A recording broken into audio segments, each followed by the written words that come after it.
about apps during a daycare transition.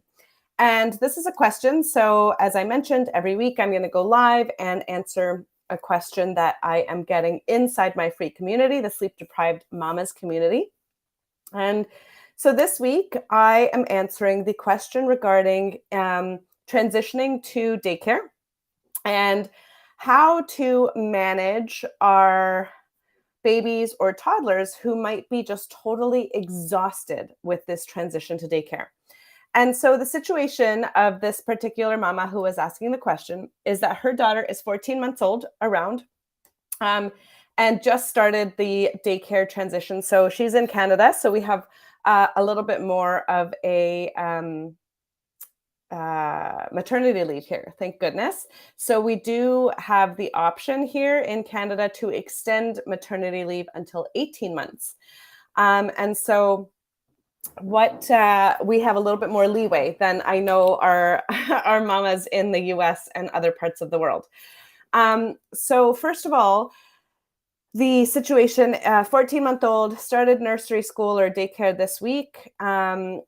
Sort of a very slow transition. So an hour the first day, an hour and a half the next day, and then they're going to build throughout the week.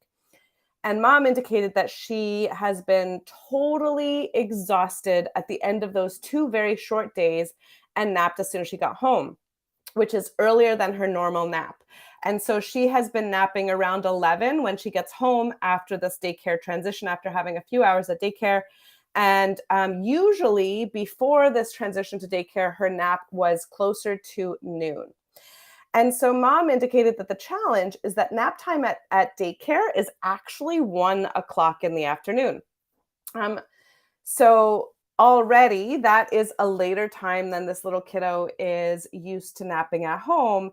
And it is 2 hours later than she is currently napping just by being at daycare for a few hours. So mom is looking for tips, tricks, and suggestions to help her to get to that 1 p.m. nap time without being a mess. And so currently, but this is, we have to leave the house. So currently mom is trying to extend her sleep in the morning until 7:30, which is not ideal because they have to leave the house by 8:30 in order to get to daycare on time. Okay, so here, this is a pretty tricky situation, and it's going to determine, or it's going to depend on the flexibility of the daycare as well as the flexibility of your sort of return to work schedule and how flexible you can be with your days. So one strategy, so first of all, for a 14-month-old, we have to understand that she can really only handle probably about 3.5 to 4.5 hours of being awake before sleeps. So if she's getting up at 7:30, technically she would be ready for a nap at 7:30, 8:30, 9:30, 10:30, 11:30. So she would probably be ready for a nap at 11:30, maybe pushing it to 12. So that's what you were doing before. So I would actually ask the daycare if they have any flexibility in their napping schedule. I think I had asked mom this, and she mentioned that the daycare does nap the younger children at 12:30. So definitely by 12:30, if they could have her sleep by 12:30, that would be the 4.5 hour wake window from the 7:30 wake up time. So I would continue to extend her wake up time, at least for now, to really try to push that to the 7:30 wake up time. And yes, you'll just have to be a little bit more rushed in the morning to get out of the house by 8:30. So if she could ideally nap between 12:30 at daycare, that would be really beneficial. Now, we also need to think about when you're there for a full day.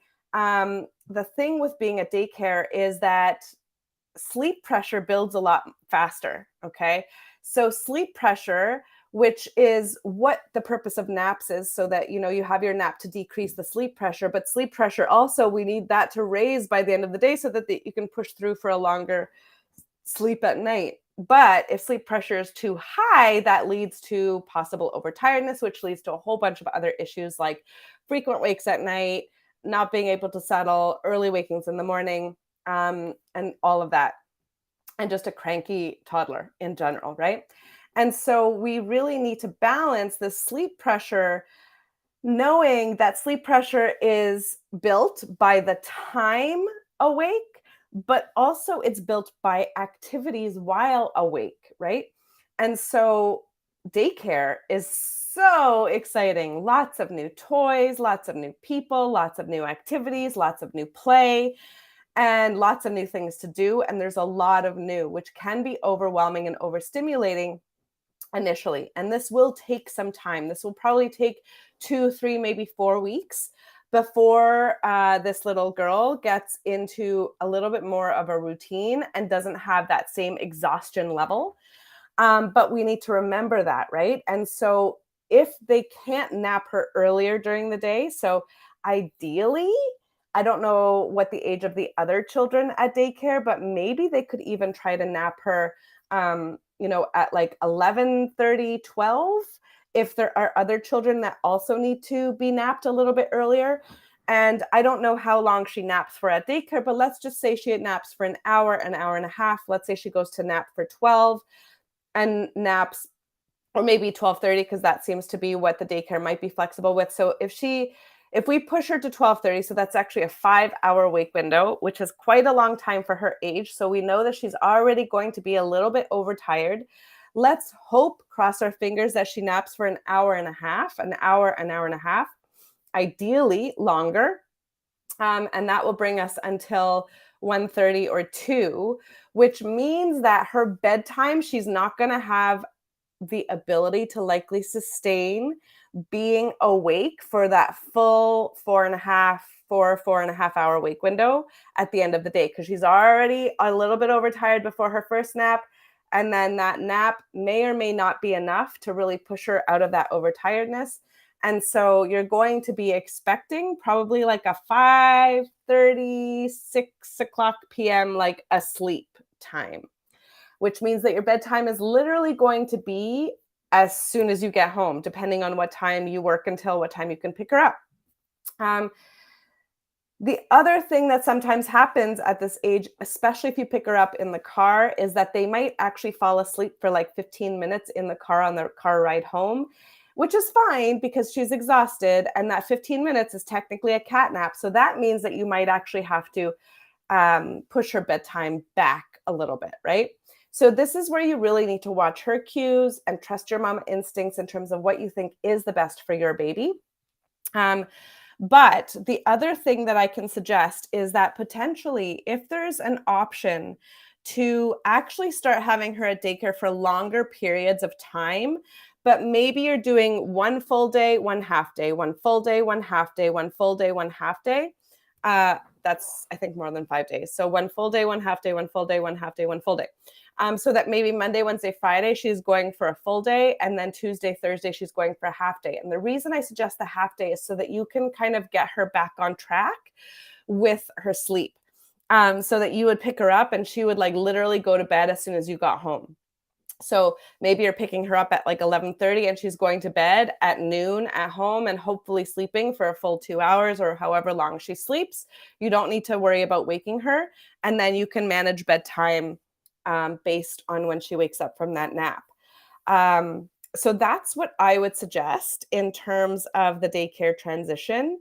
Um, and really, it's just going to be a few days or a few weeks potentially of having her just completely exhausted and having a really early bedtime so that she can start making up for some of that sleep at night. And knowing that the overtiredness that she's getting from that big chunk of time in the morning before her nap at daycare, that overtiredness may lead to slightly more wakes at night in the short term until she kind of gets used to the activities at daycare and they're not as overstimulating anymore. And she gets used to the new routine and the new sort of schedule of having her nap a little bit later than she's normally used to. But also just assuming that, babies and children are very flexible and they will adapt. We just have to give them the support while they're adapting. So hopefully that helped you a little bit. in terms of navigating the daycare transition. And then on the weekends, I would really recommend, getting her to nap at her normal noon time, or maybe even attempting to do two naps on the weekends to see if she'll do two naps. And I know that you've been on one nap for a few weeks, but going back to the two naps temporarily, maybe even on those days, if you do the one full day at daycare, one half day, one full day, one half day, maybe you're still doing the two naps on those two half days as well, to really just allow her to kind of catch up on that sleep that she's missing out on, in terms of like being pushed for the longer wake windows during the day at daycare. So that would be my tips and tricks to help you navigate that daycare transition. It is a hard one for sure. Just watch your baby's cues, trust your judgment, trust your mama instincts, trust your judgment, and also know that most likely that end of the day wake window will probably be pretty short, shorter than you think. All right, everyone, that's it for me. I hope you found some helpful tips in this video. If you would like to join our community, please come on over to the Sleep Deprived Mamas community, heart-centered and holistic support without sleep training. The link is underneath this video, and I hope to see you there.